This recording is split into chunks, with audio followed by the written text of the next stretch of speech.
Shalom adik-adik semua, kelas Andreas, apa kabar pada pagi hari ini? Kanidar percaya adik-adik semua dan kakak-kakak SBI semuanya dalam keadaan baik dan sehat. Amin. Nah, kita mau masuk dalam cerita firman Tuhan. Mari sebelum kita mendengarkan cerita, kita mau berdoa terlebih dahulu. Bapa yang baik, kami mengucap syukur Tuhan Yesus untuk pagi hari ini karena Tuhan sudah menolong kami, Tuhan sudah menyertai kami sepanjang minggu ini, dan Tuhan mempertemukan kami di kegiatan SBI khususnya kelas Andreas pada hari ini. Walaupun kami melakukan kegiatan ini secara online Tuhan, tapi kami percaya Tuhan hadir bersama-sama dengan kami, Tuhan memimpin kami. Kalau kami mau mendengarkan firman Tuhan, mari Tuhan berbicara kepada kami, pimpin kami Roh Kudus, sehingga firman yang disampaikan boleh tertanam dalam hati kami, dan kami boleh menjadi pelaku firman Tuhan, sehingga kami boleh menjadi anak-anak yang kuat, anak-anak yang tangguh di dalam Tuhan. Terima kasih, di dalam nama Tuhan Yesus kami berdoa dan mengucap syukur. Haleluya, amin. Nah adik-adik, hari ini kita akan masuk dalam pelajaran kedua. Nah hari ini kita mau belajar tentang rumah yang tangguh atau kokoh. Apa sih rumah yang tangguh atau kokoh itu? Nah, rumah yang tangguh itu atau rumah yang kokoh itu adalah rumah yang kuat, rumah yang tidak mudah roboh, rumah yang tidak mudah rusak. Karena kenapa? Dia punya kekuatan sendiri. Nah, adik-adik, kuat itu sama artinya kokoh, dan kokoh itu sama artinya kuat. Jadi kalau rumah memiliki kekuatan, memiliki kekokohan, ya, kalau ada hujan, kalau ada badai, kalau ada banjir, itu rumah tidak mudah tergoyahkan, tidak mudah rusak, tidak mudah untuk mengalami yang namanya kerusakan. Karena kenapa?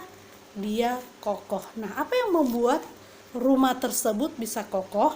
Nah, sebelum Kanidar menyampaikan lebih lanjut, kita mau baca firman Tuhan sebagai dasar renungan kita pada pagi hari ini. Nah, adik-adik boleh membuka di dalam Matius pasal 7 ayat 24 sampai 27. Kanidar langsung baca ya.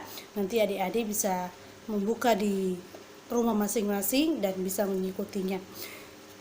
Matius 7 ayat 24 sampai 27, judulnya adalah dua macam dasar. Setiap orang yang mendengar perkataanku ini dan melakukannya, ia sama dengan orang yang bijaksana yang mendirikan rumahnya di atas batu. Kemudian turunlah hujan dan datanglah banjir, lalu angin melanda rumah itu. Tetapi rumah itu tidak rubuh, sebab didirikan di atas batu. Tetapi setiap orang yang mendengar perkataanku ini dan tidak melakukannya, ia sama dengan orang yang bodoh yang mendirikan rumahnya di atas pasir. Kemudian turunlah hujan dan datanglah banjir, lalu angin melanda rumah itu, sehingga rubuhlah rumah itu dan hebatlah kerusakannya. Nah, kita lanjut di dalam kitab Lukas. Di dalam kitab Lukas pasal 6 ayat 46 sampai 49. Mengapa kamu berseru kepadaku, Tuhan, Tuhan, padahal kamu tidak melakukan apa yang aku katakan? Setiap orang yang datang kepadaku dan mendengarkan perkataanku serta melakukannya, aku akan menyatakan kepadamu dengan siapa ia dapat disamakan. Ia sama dengan seorang yang mendirikan rumah. Orang itu menggali dalam-dalam dan meletakkan dasarnya di atas batu. Ketika datang air bah dan banjir melanda rumah itu tidak dapat digoyahkan, karena rumah itu kokoh dibangun. Akan tetapi, barang siapa mendengar perkataanku tetapi tidak melakukannya, ia sama dengan seorang yang mendirikan rumah di atas tanah tanpa dasar. Ketika banjir melandanya, rumah itu segera rubuh dan hebatlah kerusakannya. Nah, adik-adik, di sini Tuhan Yesus memberikan contoh kepada kita bagaimana rumah itu bisa kokoh, bisa tangguh karena ada dasarnya. Nah, ada fondasinya. Sebuah rumah ketika didirikan Misalkan nih kita lihat mall yang begitu bagus atau apartemen yang begitu tinggi, kenapa bisa kokoh? Kenapa bisa kuat? Karena ada fondasi. Nah, kalau sebuah rumah atau apartemen atau ruko dan segala macam itu bisa berdiri dengan megah, bisa berdiri dengan kuat, dengan kokoh, itu karena fondasinya kuat. Itu karena fondasinya pasti menggunakan batu-batu yang hebat, batu-batu yang begitu kuat, bukan batu-batu yang kecil-kecil yang mudah untuk hancur. Nah, ketika rumah itu didirikan di atas fondasi yang bagus ya, dengan menggunakan batu ya, ketika ada banjir, ketika ada badai, maka rumah itu tidak akan goyah, tidak mudah untuk roboh, tapi rumah itu tetap kuat. Nah, sebaliknya, ketika seseorang mendirikan rumahnya di atas pasir, misalkan nih di pantai ya, dengan menggunakan pasir, nggak menggunakan batu, atau seseorang mendirikan rumah atau apartemen tanpa menggunakan batu, Kanida percaya ketika ada banjir, ketika ada badai, ya, bahkan ketika ada hujan yang begitu lebat, angin, rumah itu akan roboh. Karena kenapa? Nggak kuat. Nggak, dasarnya, pondasinya itu nggak kuat. Nah, sama Tuhan juga mau, sebagai kita anak-anak Tuhan, ya adik-adik kelas Andreas, Tuhan mau kita menjadi anak-anak Tuhan yang kokoh, anak-anak Tuhan yang kuat, anak-anak Tuhan yang tidak mudah terpengaruh dengan hal-hal yang tidak baik. Bagaimana caranya? Supaya kita semua, khususnya adik-adik kelas Andreas, tetap tangguh, tetap kuat di dalam menghadapi badai-badai kehidupan. Yang pertama, kita harus menjadikan firman Tuhan sebagai pondasi kehidupan kita. Kita harus menjadikan firman Tuhan sebagai dasar di dalam kehidupan kita. Caranya gimana? Kita harus membaca firman Tuhan, kita harus merenungkan setiap hari, sehingga firman Tuhan yang kita baca itu bisa memberikan kita kekuatan, memberikan kita semangat, memberikan kita sukacita.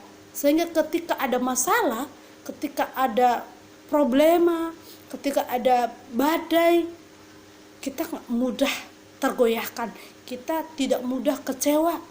Kita percaya bahwa Tuhan akan menyertai kita. Nah, adik-adik harus menjadikan firman Tuhan sebagai fondasi, sebagai dasar kekuatan, sebagai dasar fondasi dalam kehidupan kita. Selain firman Tuhan, kita juga harus melakukan firman Tuhan itu sendiri. Bukan hanya kita baca, bukan hanya kita dengar, tapi kita harus melakukannya. Kita harus taat melakukan firman Tuhan itu. Nah, ketika kita menjadikan firman Tuhan sebagai fondasi dalam kehidupan kita, dan firman Tuhan itu kita lakukan dalam kehidupan kita, maka Kanida percaya adik-adik semua, kita semua menjadi orang-orang yang tangguh, orang-orang yang kuat, orang-orang yang hebat, orang-orang yang tidak mudah tergoyahkan.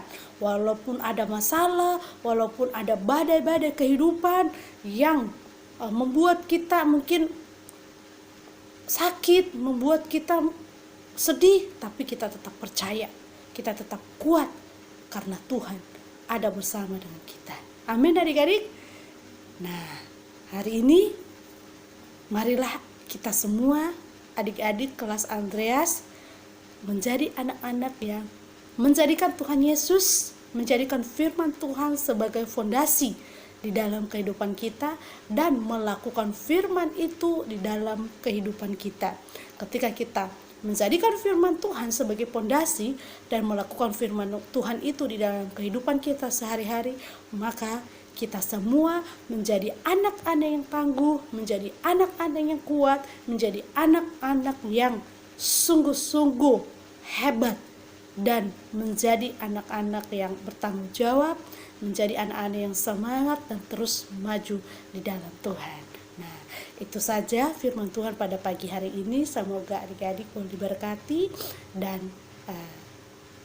semuanya bersuka cita dan Tuhan Yesus memberkati. Mari kita berdoa. Tuhan Yesus, kami mengucap syukur untuk firman Tuhan hari ini. Tuhan sudah menolong, Tuhan sudah menyertai. Biarlah kami menjadi anak-anak yang tangguh, anak-anak yang kokoh, anak-anak yang kuat di dalam Kau. Menjadikan firman Tuhan sebagai pondasi di dalam kehidupan kami dan melakukan firman itu di dalam kehidupan kami sehari-hari. Sehingga ketika badai datang, ketika hujan datang, ketika masalah datang, kami tidak goyah, kami tidak takut, kami tidak kecewa, tetapi kami terus percaya kepada Tuhan. Berkati adik-adik kami, kelas Andreas, Tuhan pimpin mereka, berkati juga orang tua mereka. Terima kasih Tuhan, di dalam nama Tuhan Yesus kami berdoa dan mengucap syukur. Haleluya, amin.